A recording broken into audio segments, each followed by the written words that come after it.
Hardstyle.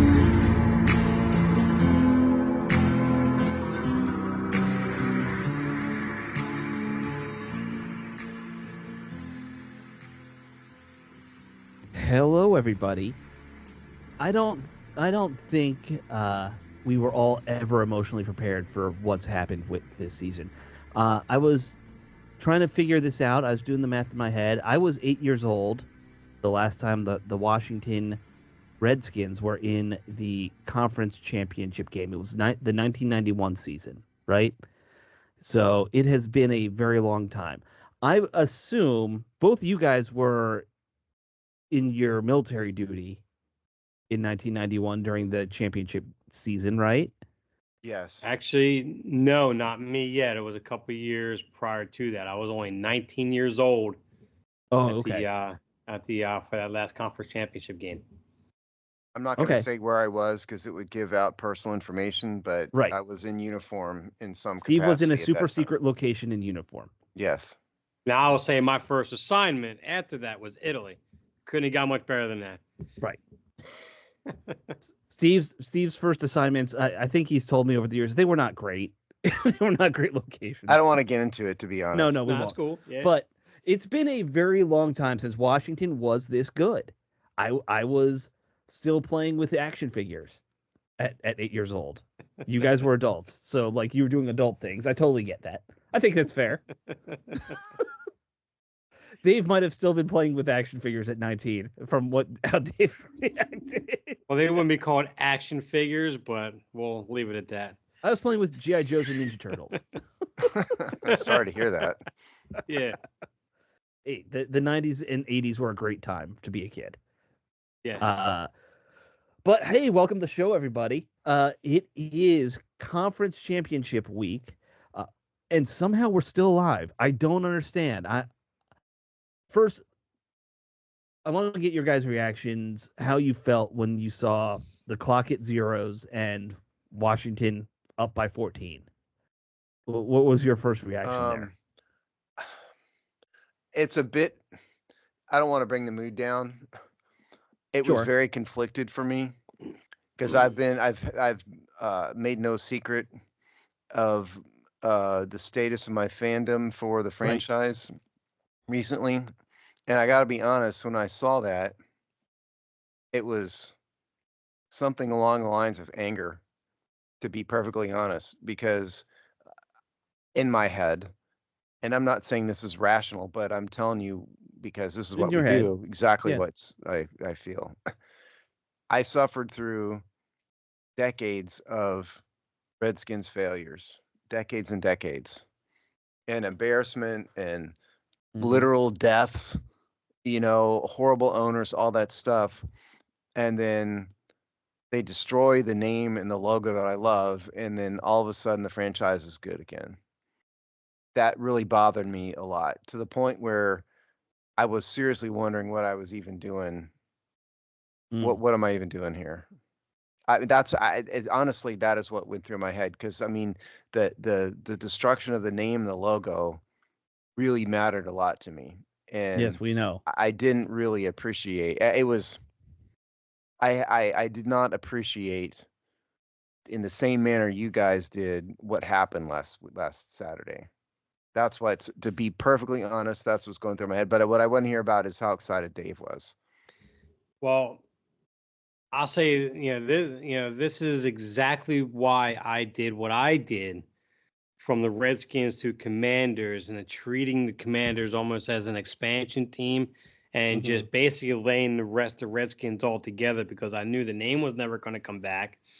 And how we lost the name, that aggravated me. How Dan Snyder did what he did to his organization just put me in a place of I don't want to say anger. That's kind of a bit too harsh. It's only a game. I wasn't like angry, but I was extremely frustrated. I was embarrassed myself, because I live in Philly country up here and everything. So I had all those emotions and going through all of that in terms of at that time. So when I made that transition, it was I either just buried the name, moved on as almost like an expansion team with the Commanders, or I just was just a football fan and that was it.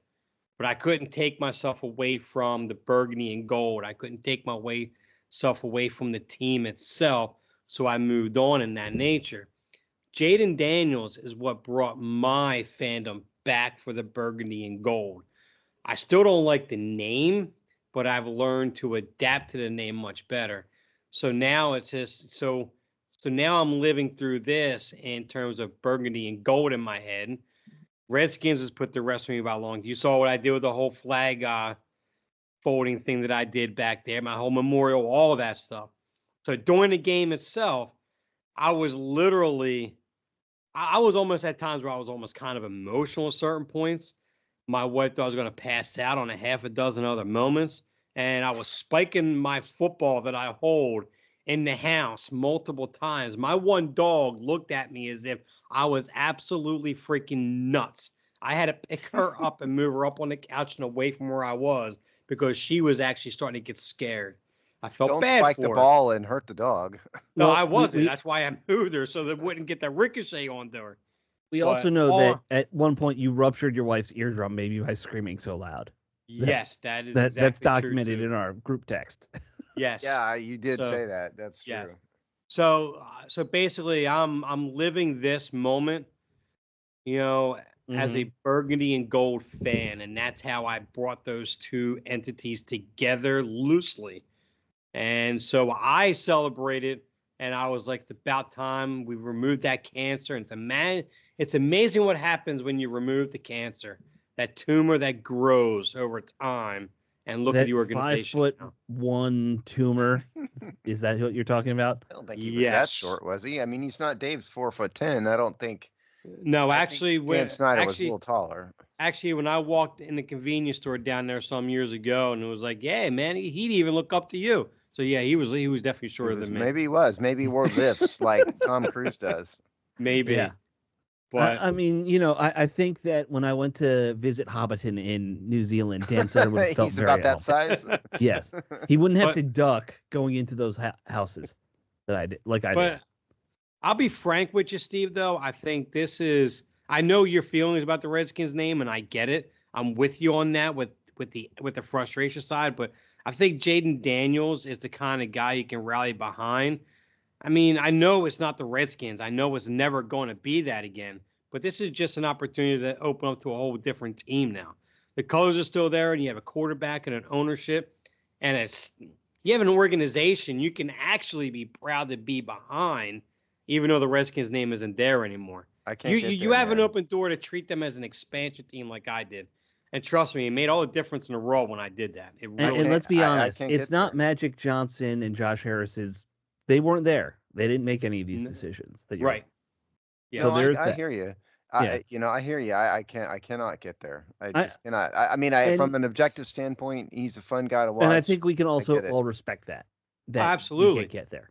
But I if also we were think a fake that, podcast, I would pretend, but that's Right. not what we do. Well, we're not fake. But- we keep it but real. also I also think that you deserve this kind of success to root for after what you went through at the same time.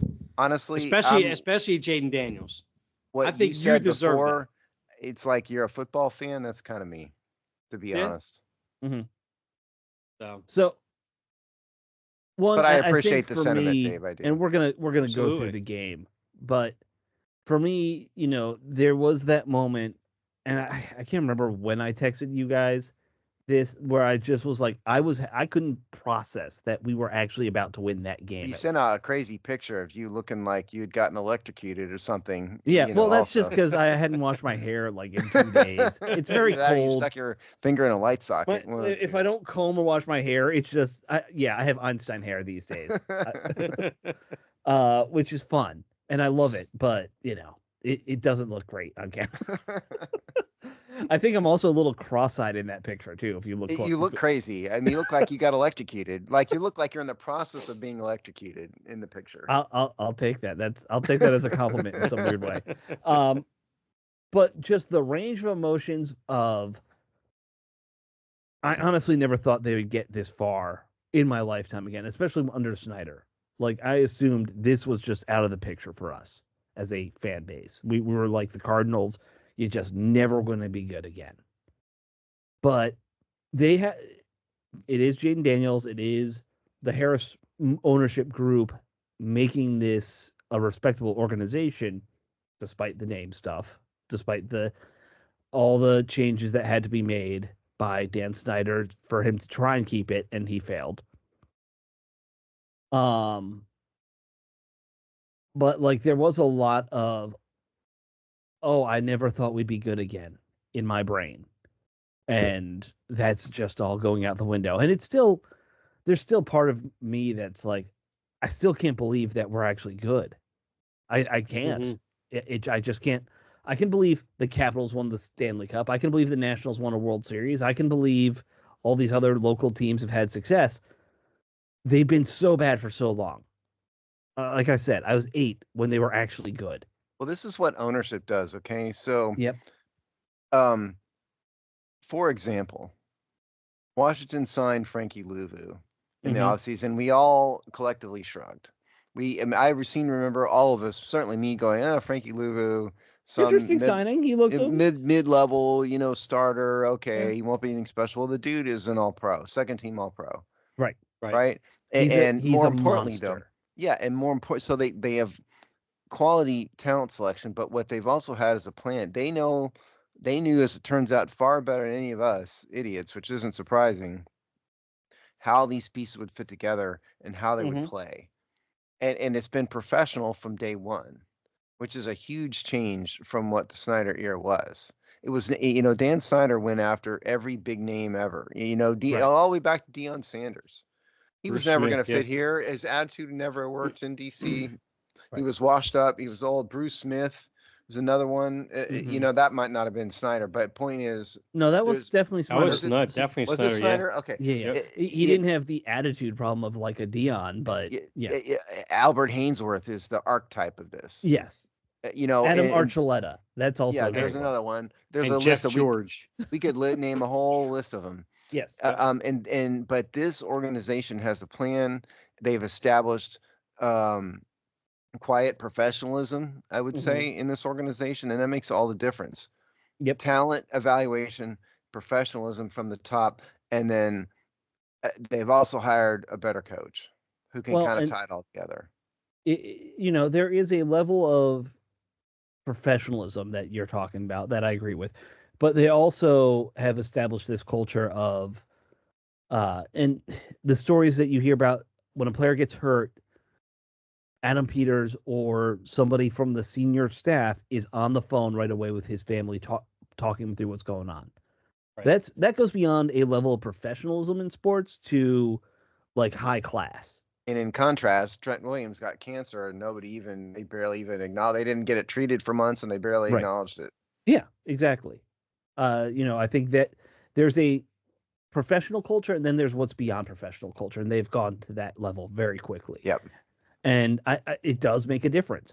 You can tell the players love being here. You can tell that there's loyalty in the locker room. I know we want to focus on the game and stuff like that, and there's a better time to talk about this. I honestly, when I look at the roster, I'm like, I don't know how you go into a locker room with this much camaraderie and say, well, look, we're going to have to let a lot of you guys go in the next offseason. Well, they're not going to say that right now. Well, they're not. But, like, even when they get to that point, like, you have a good thing going. I don't know how you do that. But that thing could be Monday, for the offseason. By the way. I mean, that thing that you're talking about could happen Monday. Yeah, it very well could. But let's talk about the games. Let's start with the numbers because, oh, man, are there a lot of big numbers that Steve's got to go through here. Yeah. And I didn't mean to bring it down, but I'm just trying to be honest. No, we're keeping it real. It's fine. Oh, yeah. Okay. I started with a weird thing about like where we all were when the team was last good. These guys should have heard what we were talking about before we went on the air. Yes, it was ridiculous. That was really odd. And for those of you excited, we do this, to inform and entertain people. And if you're super excited about it, I'm not trying to bring anybody down. Cheer for your team, and we're here for it. Okay, so the Detroit game, obviously Washington won 45-31. Jaden Daniels was 22 for 31, 299 yards, 2 touchdowns. No interceptions, no sacks, 100 quarterback rating, 122.9. Brian Robinson was 15 for 77 yards, 5.1 yards per carry.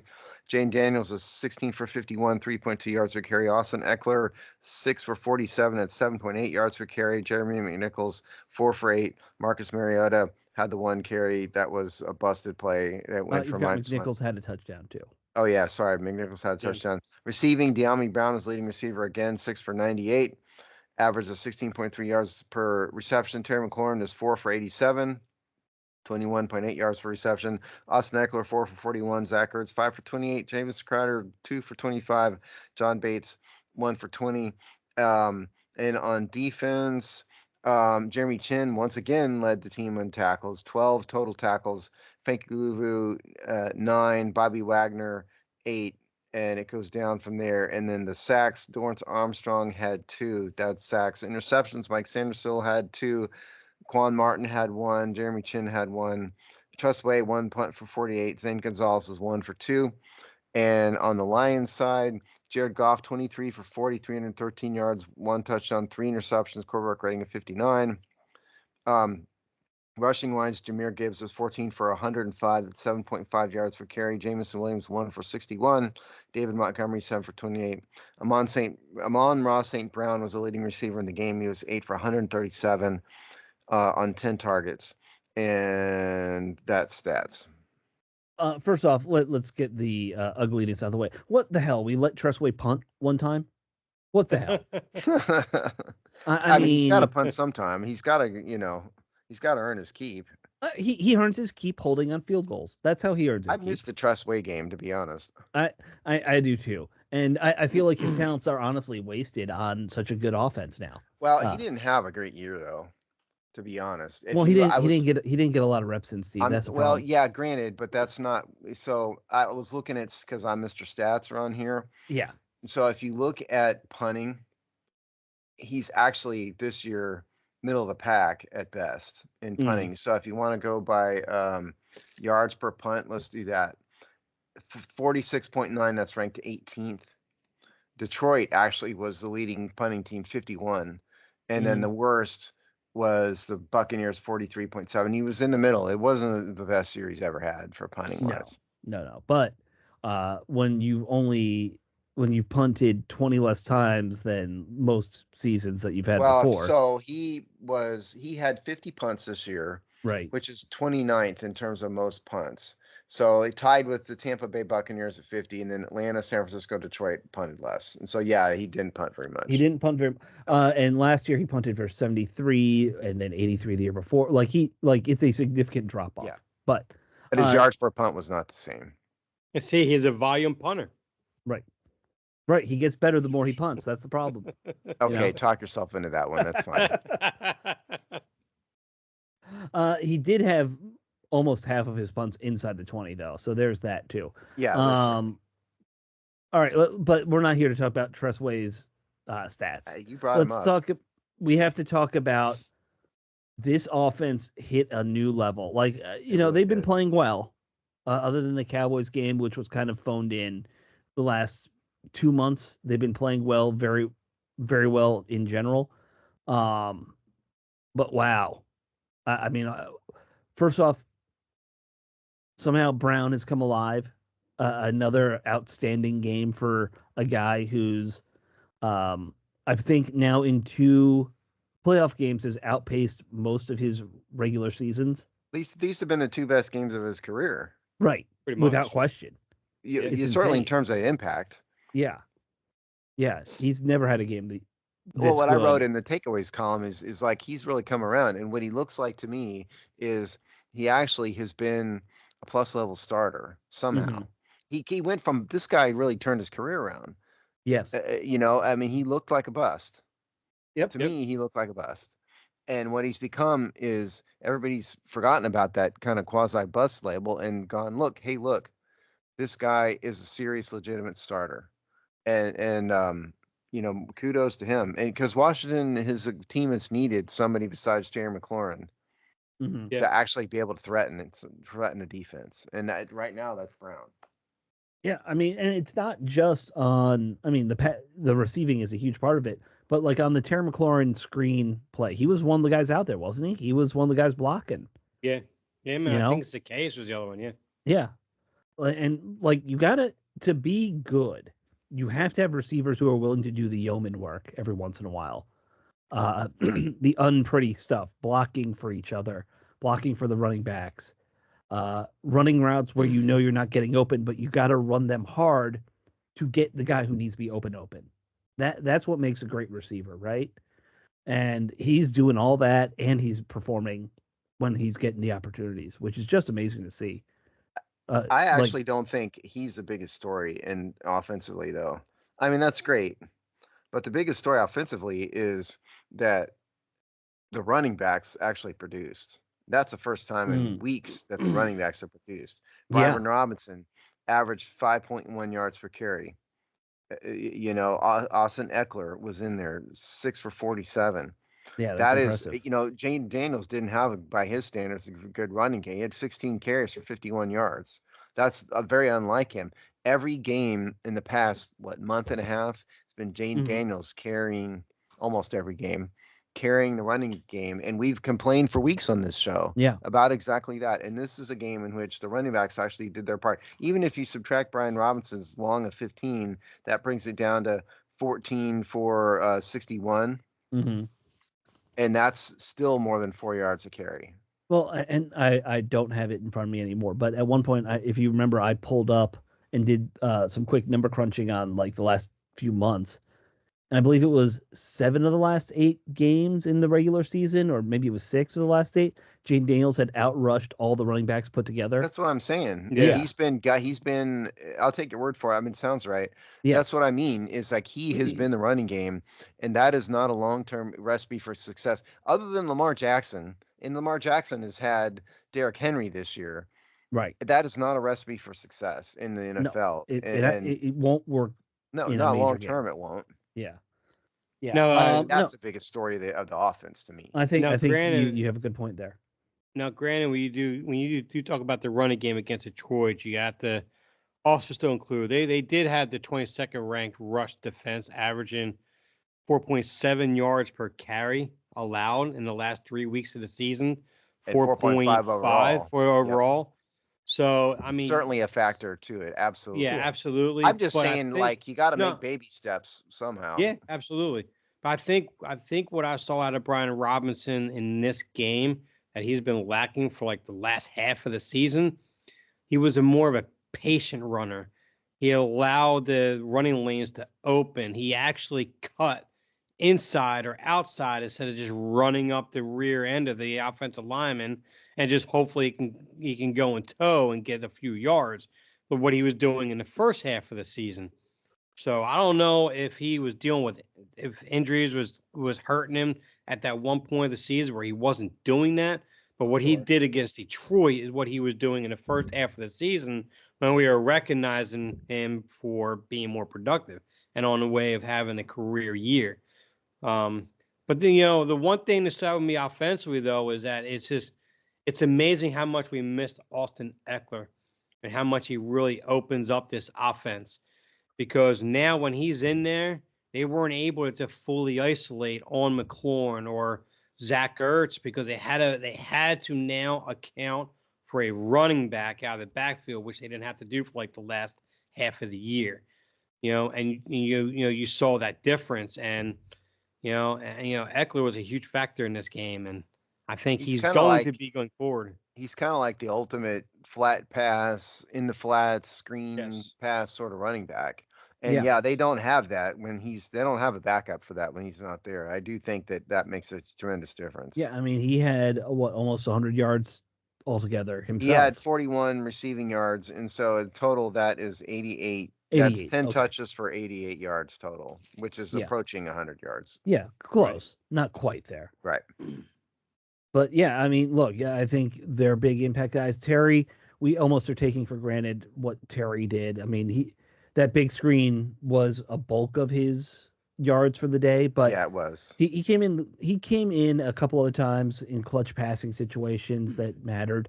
Um But that's what Terry McLaurin does. Like you can trust him to make big plays. You trust him to make some spectacular catches here and there. And then he'll have like 3 or 4 other catches on the day that just help. Well, sure. Yeah. Take away the long one, and he was, 3 for 29, Right. Yeah. Right. But which is okay, but nothing special. right. Now, But I the mean, long one was huge. but for them. look, I mean, I don't, I don't even know what to say about Jane Daniels anymore. I really don't.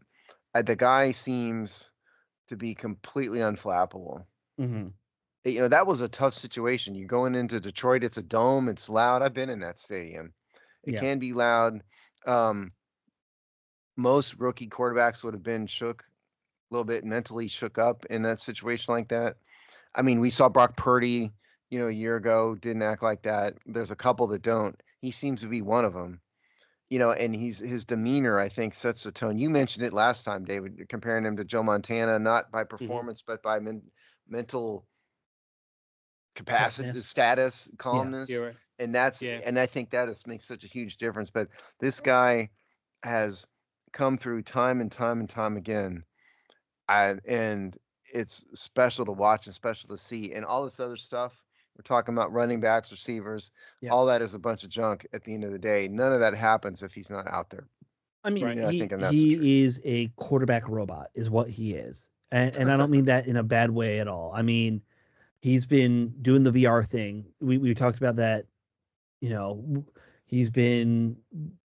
He's had a quarterback coach, I believe, since he was 8 years old, is what I heard on the radio the other day. Yeah, that makes sense. Like a lot of those full-time guys quarterback coach at some point, 8 on. Like guys like him have that. yes, He's got one of the best in the league in Brian Johnson right now that we got from Philly. Right. I mean, but I'm assuming he didn't have maybe the best in the league, but he had a legitimate quarterback coach even as a kid. Like he has been programmed to just be an amazing quarterback in his brain. It's been hardwired in his brain in ways that I knew what I wanted to do when I was a little kid and like focused on it, taking after school classes. He's done that on steroids to do one of the hardest athletic things in the world. My true destiny was always rock star. Right. That didn't quite happen. Right. Maybe I didn't focus enough. Well, you didn't do it 20 hours a day from that's 8 right. on. I'm just kidding. Right. That was my destiny, though. No, but the other thing I think to bring up, and I don't think we talked about, and I read this. Where did I see this? It might have been Austin Eckler talking about it. That their offense, this no huddle offense they have going, they run it so much that really helps on the road. According to, I think this is Eckler. But what he was saying was that because they're so used to running an offense via hand signals, that like the impact of the crowd noise and having it, one, you can't hear, and two, stand there and listen to it and have to think about it, is negated a little bit. And so the team, the way the offense is structured, maybe accidentally or maybe not accidentally, allows them to play better on the road than they otherwise might.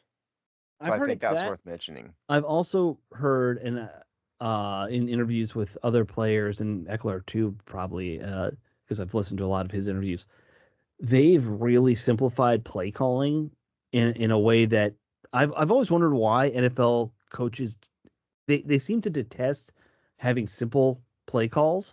A lot of them, like they want like a 12, 13 word play call, right? I don't know how the heck anybody remembers all of that. Right. No. But this team's like one of their core things with this hurry up offense is they know, all right, this week we're going to use this word for this play, and it changes every week. But like their core plays, they have just a one word. Gene runs up, dog. All right, we all know what dog is. Everyone knows what they're doing. Go. You want to know what my play call, our plays called when I played in high school? It was your favorite play call. What was it? No, I don't favor. Just generally speaking, sure. It would be something like drop back pass, roll right, 8-2-7, something like that. And the numbers are patterns starting from the left. Right, yes. Your receiver routes. And so you had to go in your head, like, what am I, number 2? Am I number 3? And that's as simple as it was. Compare that to NFL, which is, 10 words, like you said, and everybody's supposed to know what that is. It's very complicated. So if they have like one word corner or whatever, and that's a Right. play. That's so much simpler. Yeah. Right. And that's kind of how they've been doing things. And it works. Because in their head, they can hear corner, dog, and they know it's okay, drop back pass. Right. The O line's doing this, and Right. those are the routes. Right. They know it. In I fact, know I'm not trying to compare what I did to height to No, NFL. no. That's Right. ridiculous. Nor was I good. But point is, that's as simple. That was that simple is easy to understand. Whereas the opposite is not at all. That's what I'm Right. saying. And I think all play calls roughly break down to formation. Here's what the line does. Here's the routes if we're running a pass. Right. And then now they also add on like, oh, and here's your options if you want to change to a run. Like right.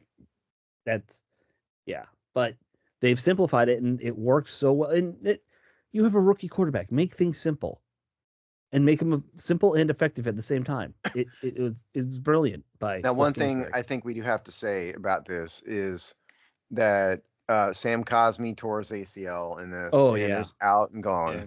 Brutal. And I can't imagine he'd even be back for the start of next season, but that's a question for another day. And so they did put what's his face, Trenton Scott in For this game, for this game. And so we'll get to, I guess we can address that, in when we preview here the Eagles coming up. But I think it's worthy of mentioning that that's certainly weakening the offensive line. He was their best player on the offensive line. Yeah. And now he's gone. Yeah. I mean, basically, you have a good center and had a good right guard, and that was everyone else is fine, I guess. But Sort of. like, Well, no, I mean, Andrew Wiley is not fine. no. Okay. He's I was being nice. Yeah. Well, Nick actually, Allegretti is okay. The one blessing in disguise is that you may end up seeing Wiley be pushed into his natural position where he's actually pretty good at right guard. It's possible. Putting Lucas on the outside at right tackle. I think Lucas is a better right tackle than left tackle. And so at least I mean you'll take a hit with Cosmi, of course, because Wiley isn't Cosmi, but at least you're not having to worry about putting Trent Scott in there for the whole game going up against like Jalen Carter and all them. It's pretty so. scary. Yeah, we'll get to that when we get to the Eagles. But I agree with you. That's possible. That's been the rumor. It's that they're trying to figure out if they want to do that or just stick with Trent Scott. Right. But yeah, we'll get to that later. Yeah. Yeah, you said it when you started talking about Jane Daniels. We've kind of run out of words to describe just how good he's played, and this performance was incredible by any quarterback standards, much less a rookie. You're the 6th seed going against the number 1, and you put up a 350-yard performance. No turnovers. It just blows the mind that they play this well. And he's just done such a good getting the ball to, like, he spreads it around well. The thing is, like, even he didn't make every pass, but it's not like he ever threw a pass that you're like, what are you doing? Mm-hmm. Like and I've said this all year, he's probably made 4 or 5 really boneheaded plays all season where I watched the play and I said, that was a terrible decision by the quarterback. Incompletes, yes. Maybe he threw it out of bounds or threw just a bad throw here or there, sure. But like truly questionable, throw it into triple coverage type moments. I mean, he is human. I mean, everybody but me makes terrible decisions sometimes. Right, but and that's most quarterbacks make 1 or 2 a game. He's made maybe very few. Half dozen the whole year.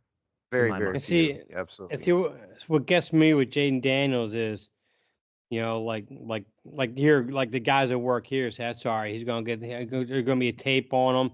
You're gonna have him for a sophomore slump possibly next year and everything. Possibly.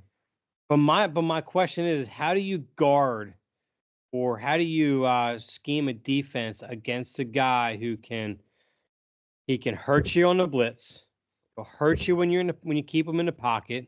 Mm-hmm. He'll hurt you when he rolls out. When he rolls out to his right, he throws off platform very well. When he rolls out to his left, he does a good job of giving himself reset before he throws. If he can't do that, he typically just takes the ball and runs or throws it away.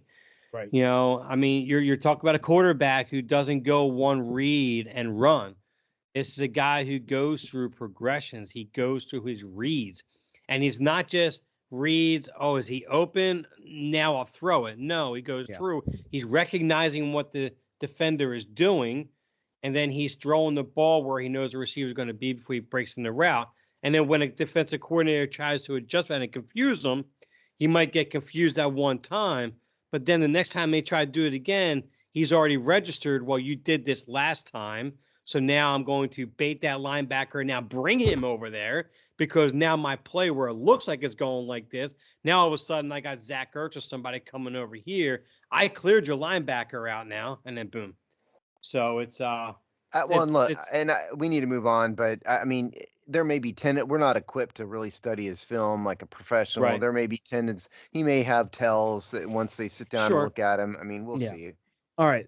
Let's move on to the defense because they had day themselves. I know the Lions put up 31 points. They put up a lot of yards, but one of the things people said a lot was in order to win this game, you need to force Jared Goff to have a Jared Goff-y type day where he turns the ball over, and boy did he.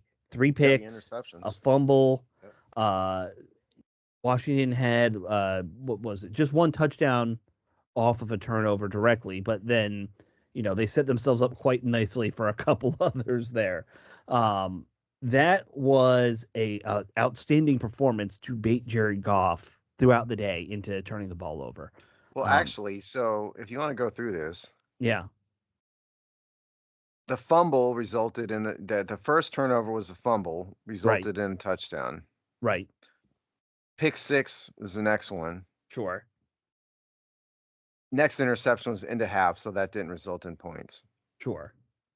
And then the next interception was into the game, end of the game. So really 2 of the 4 interceptions resulted in touchdowns. Which so is 14 points. And it was a game in which Detroit was scoring, a lot of points on drives as well. And so it's a 14-point swing that we know about, but it could have been a bigger swing. This was the deciding factor in the game. Don't pretend otherwise. It wasn't anything else. It was they got turnovers and Detroit didn't. Period. No, absolutely. But the point being, I mean, both offenses played outstandingly well, but by getting those multiple turnovers and scoring 14 points, which was the ending difference off of turnovers, there's no question that the defense was a huge reason for this success. I find it absolutely wild that, I didn't realize Teddy Bridgewater was still in the league. I noticed the crew said he wasn't in the league. He was like coaching he was high school, coaching high school or something. Yeah. But look, Detroit pulled out all the stops in this. They had multiple gadget plays that we saw, that crazy triple option type pass that they ran, where the running back lateraled it or I guess it was technically a forward pass, right? I don't know if they kind of. I don't know what to call that when the running back flipped it forward.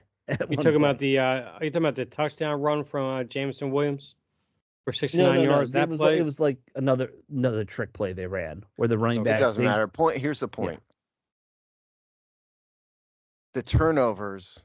We said in the beginning, Washington had been playing clean games recently. They've had a lot of penalties. Right. They've had at inopportune times. They've had some turnovers. In this game, give them credit for getting the interceptions and fumbles out of the Detroit Lions. That makes all the difference in the world. Mm-hmm. Right. They didn't stop Jahmyr Gibbs. They didn't stop Amon-Ra St. Brown. They didn't even really stop. They weren't going to stop Jared Goff, but for the turnovers. Yeah. They were going to lose this game probably, but for the turnovers. That's absolutely. My point. It wouldn't be shocking at all if they had. Yep.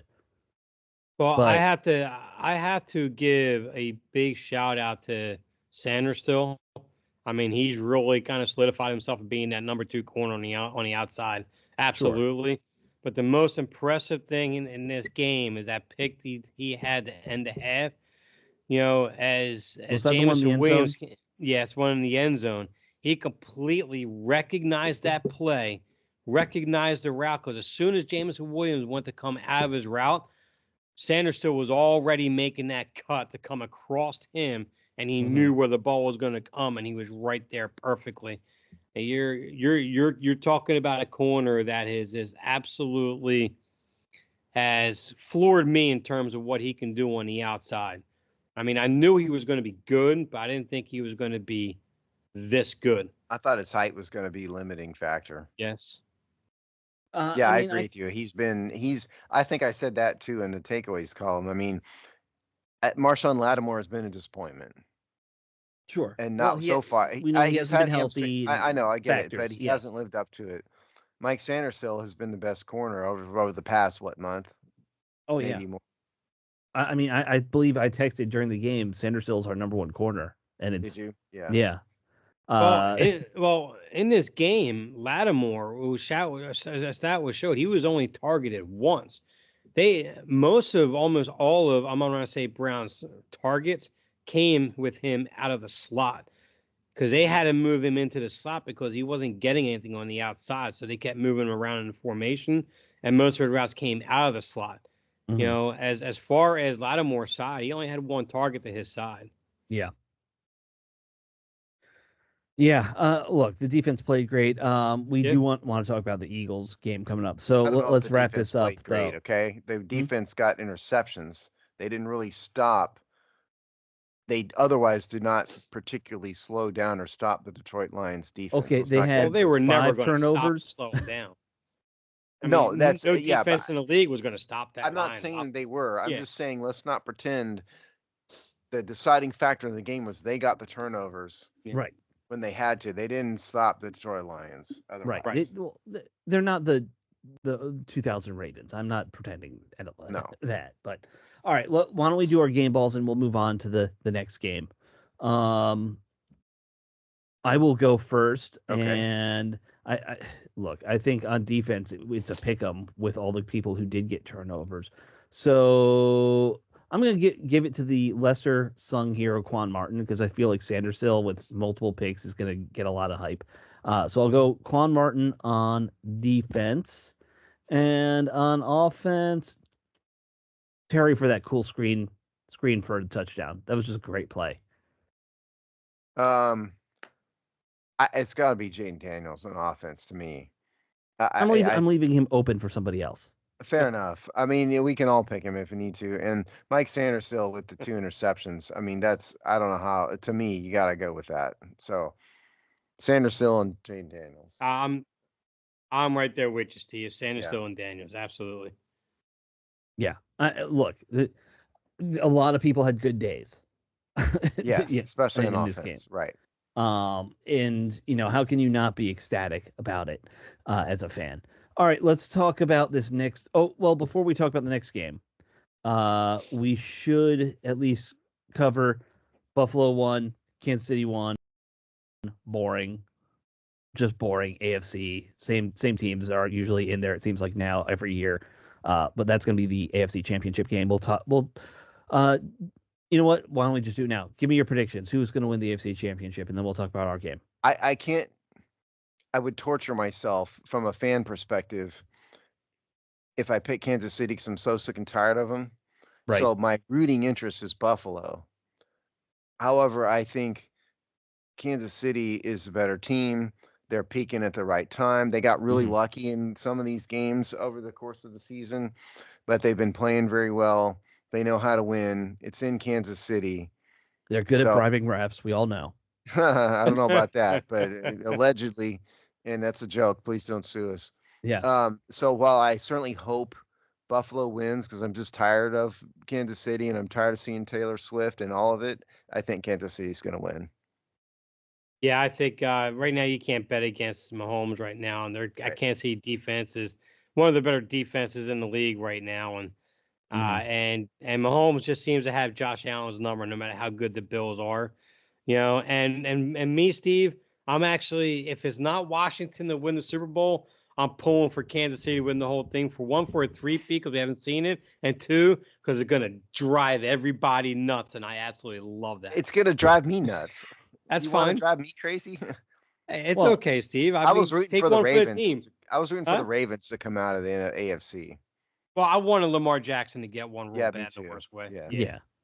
Yeah, at least get to the championship once, or the Super Bowl once would be nice for And I Lamar. was kind of rooting for the Texans to do well, but I knew they wouldn't. But They don't have a full team around that. no, and they hadn't Around been there. playing well either. Yeah, So yeah. Look, I think we all want Buffalo to win, right? We all no, do. Dave seems to No, want I Kansas want City Kansas to City to win. win. Oh, sorry, Absolutely. Dave does want. He wants to Kansas drive me Yes. crazy by seeing Taylor Swift on TV 15 times in the course of an hour. All right, so Steve, I'm with you. I want to see Buffalo get it just because I want to see somebody else in there. Yes. And of course, if Washington were to lose their game, I want to see whoever wins from the AFC to beat the Eagles because I don't want Okay. Philadelphia to be happy. Besides, what better team for Jaden Daniels and Washington to beat than a Patrick Chiefs? Mahomes-led team? I mean, What that would be better Does it matter? fantastic. Does it make a difference? Absolutely, it does. Yes. Okay. You don't want a rematch for our last Super Bowl? Nah. Okay. I don't want the Bills to go 0-5 on our account. Yeah, I think okay. Washington beats Kansas City, and we get to be the Redskins, and they have to change their name back to something non-racist Native American. I'd love it. That's great. That's what we're playing for. How do we get on this? I don't know. All right, let's talk about the actual game that's coming up. All right. Washington triple header. I believe Washington played the Eagles in a playoffs in 1990. I saw, and that's the last time this has happened. I don't even remember, to be honest. Yeah, I mean, of course, Washington played the Cowboys in a championship game that goes down in the history books. One of us was there at the game as a very young child. Yes, one of us, I think, was not more than.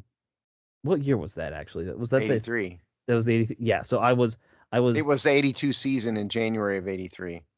Right. So I was -9 months at that point. I was a very little kid. I was being conceived probably during that. Thanks for time that. period. That's an image we never needed to know. Yeah, right. No kidding. Tell me about it. I know I my remember parents. being amazed that somebody bought football tickets from a scalper on the sidewalk for $350. That's what I remember. Yeah. One of the things I remember from that game. In 1983, that was like 2 months rent too. And I don't remember if it was one ticket or two, but I remember a guy, some scalper Right. going, at $350, and he was negotiating with the guy. I remember that. That's wild. That just was the world back then, man. All right, but Washington NFC East rival, it does not get bigger than this, guys. For a championship, for a chance at the Super Bowl, who would have thought that we would be going head to head with the Eagles to possibly get this far?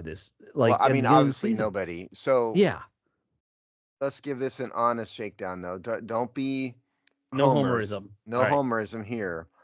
And so I think that if both teams play at their peak, I don't like the way the Philadelphia offense matches up with the Washington defense.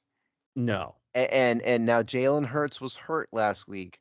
He was listed as limited in the injury report. Mm-hmm. I'm going to assume he's going to be out there. And if you assume he's healthy, it's a serious problem. Don't forget, Saquon Barkley has run for 120, 150 yards. And before anybody mentions it, Mark Bullock did point out how a lot of those yards came on a handful of large plays, and Washington held him.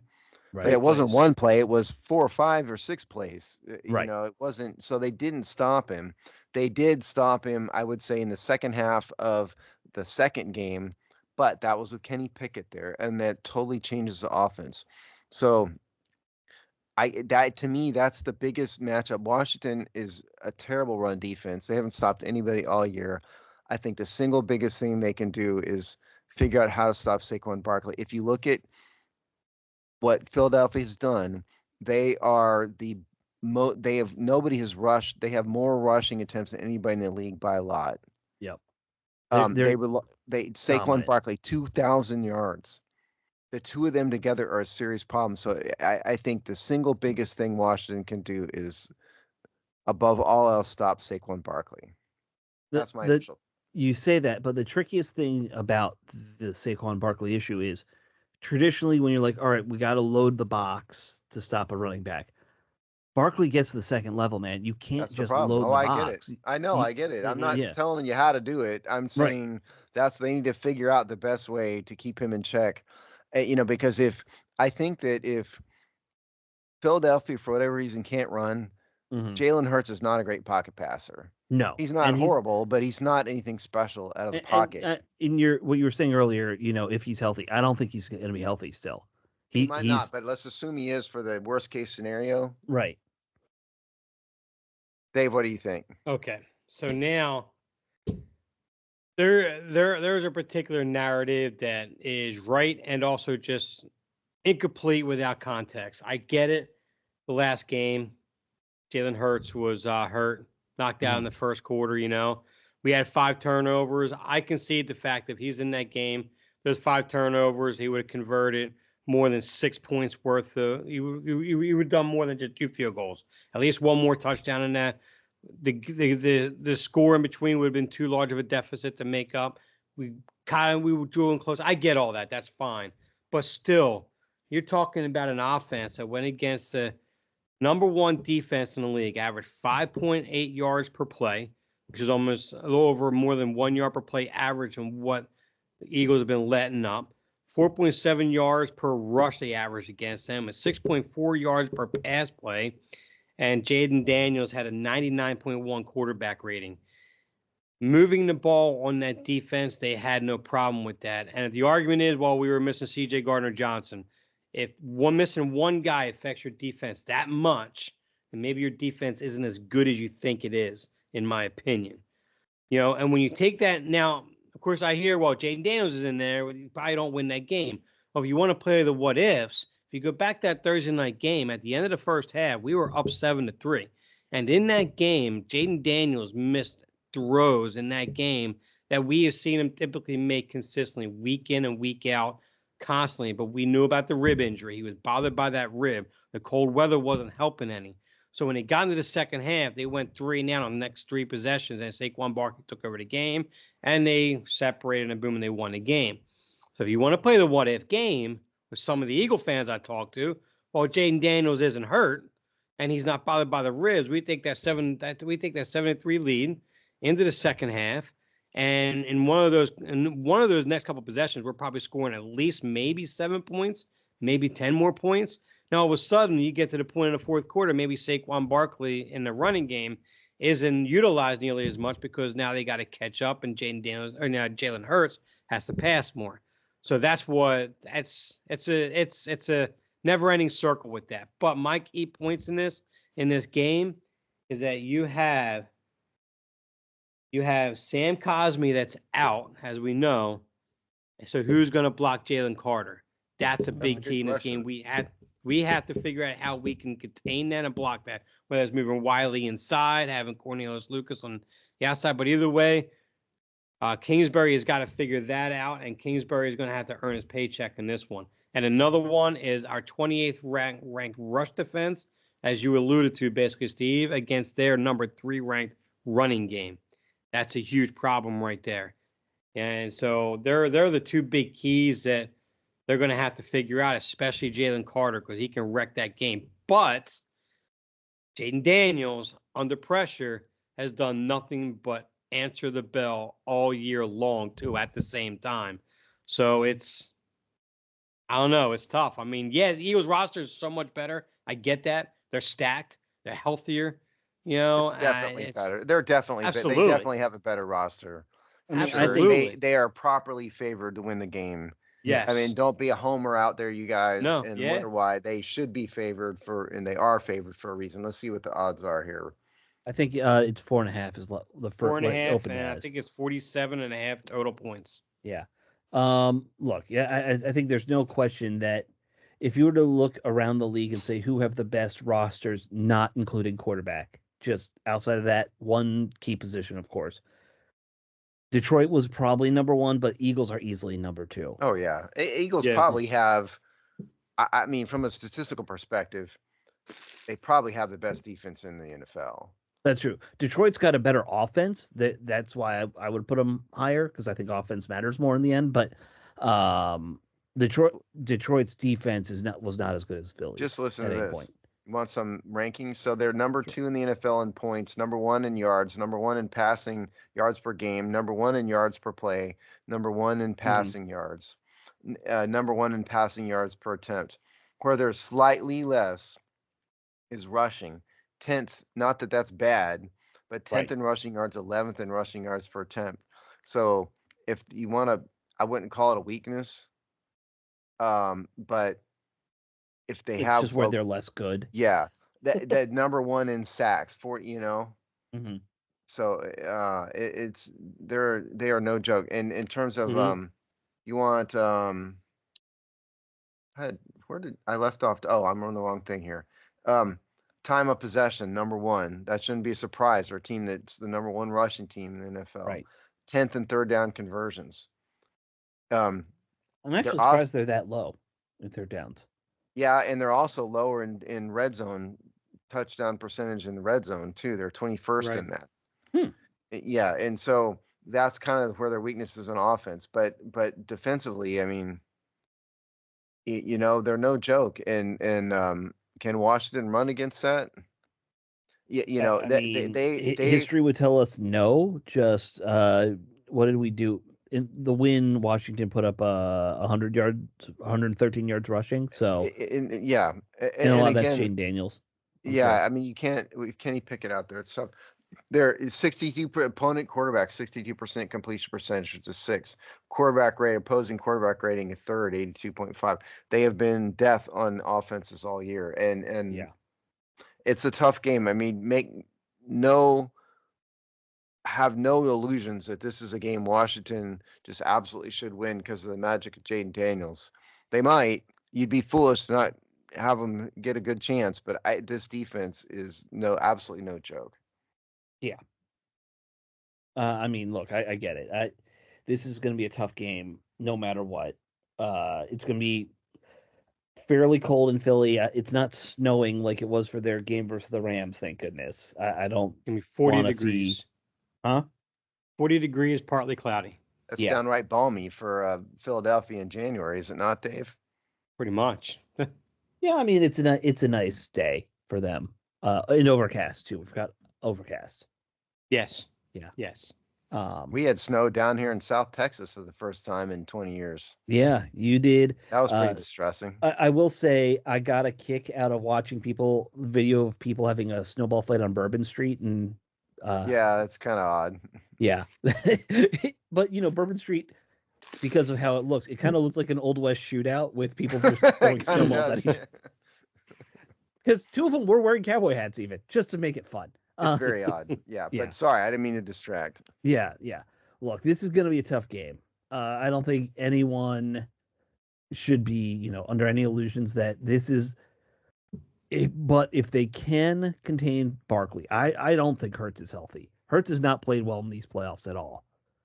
He had 65 passing yards last week. Like that, even bad weather, that's not good. No. Like, and then he had 121 versus the Packers. Hurts. So Jane Daniels outthrew Hurts in both games. Or Hurts Hurts played half a quarter in the second game. You can't really use that. Okay, that's fine. But still, Hurts is not healthy. If you can shut down Barkley even a little bit, and not full, you're never going to fully. If you hold him to 125, I think you have a chance at winning this game. That's funny. That's about the number I was thinking too myself. About 120. Yeah. Yeah, 120, 125. You and I are close then. Yeah, absolutely. But that's the question mark. Can John Allen suddenly get back into form enough? Because he played pretty well last week. He didn't put up big numbers, but he was playing better. Can he have an impact in maybe slowing down Barkley? I think you got to eliminate that one long back-breaking run. You really do, and I don't know if they can do that. That's going to be the hard part. That's exactly what they've given up to him. Yep. Yeah. In both games, they've literally not done that. That's the problem. Right, because he'll have, and I think you said 4 or 5 in those games, something like that. Something like that, according to Bullock. I didn't pull him, but yeah, it was 3 big runs. Yeah.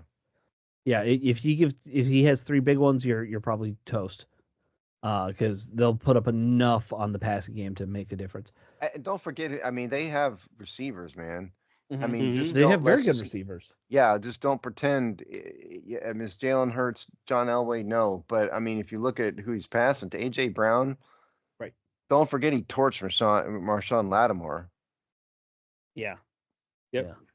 AJ Brown is bona fide number one, and they've Yeah. got a very good receiving core around that too.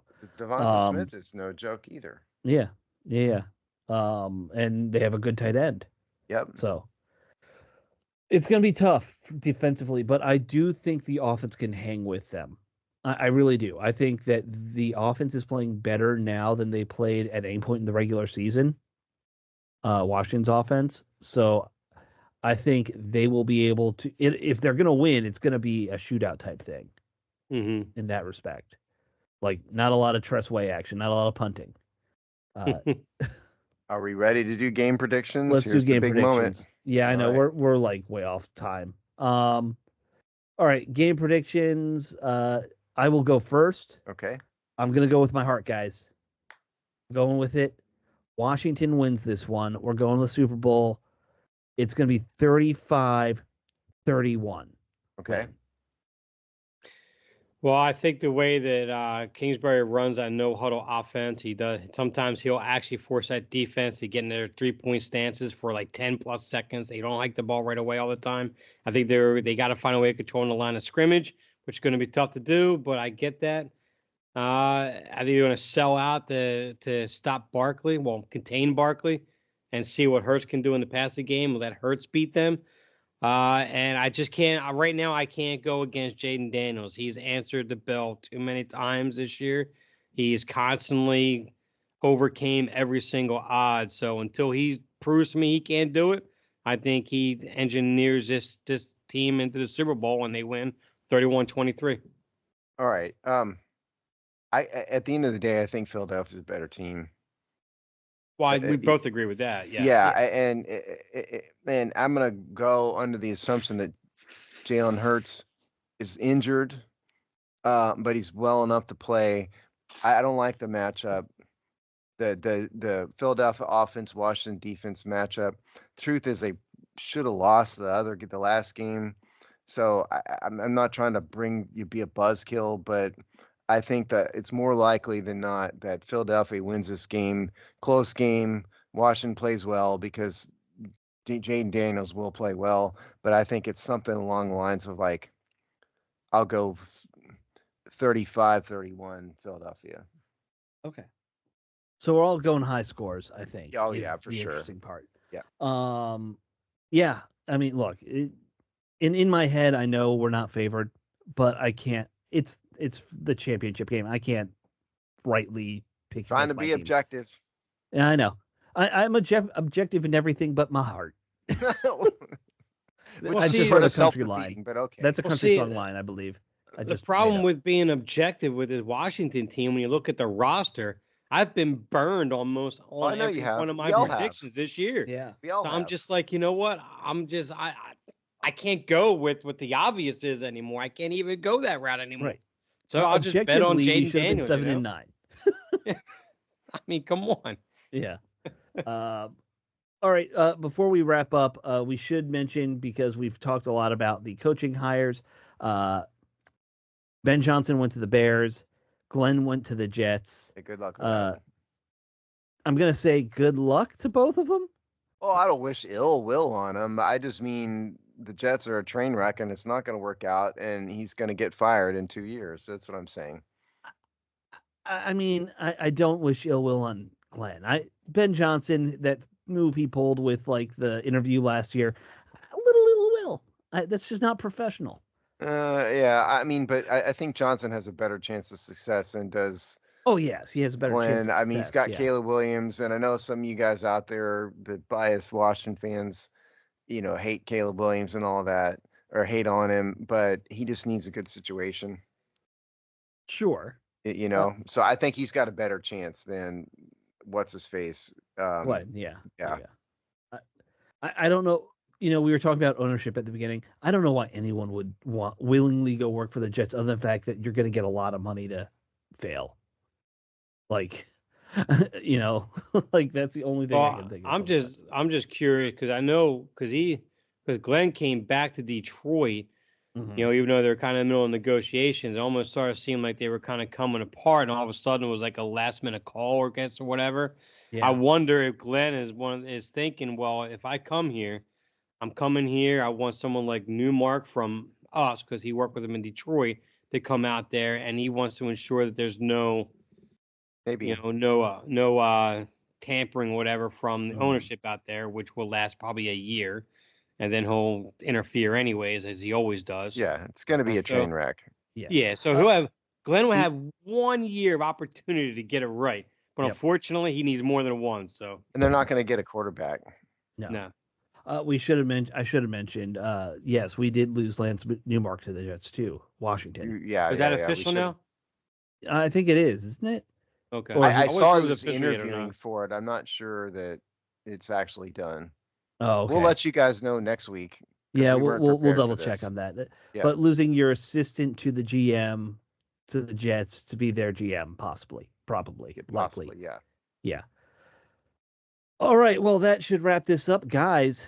I will see you next week as the bye week between the Super Bowl and the final round of the playoffs. We will see you guys either way. It Yes, will we'll be talk. either sad or happy. I mean, it's all house money. We should always be happy. It is house money. Yeah. Yes, Yes, this is it a house is. money season because we have, hundreds of millions of dollars for them to spend and build an actually good roster now That is true. around a superstar quarterback who everyone says is now the best in the league. And that is where we are at, and that's fantastic. So we'll see you all next week, guys. Later. Later.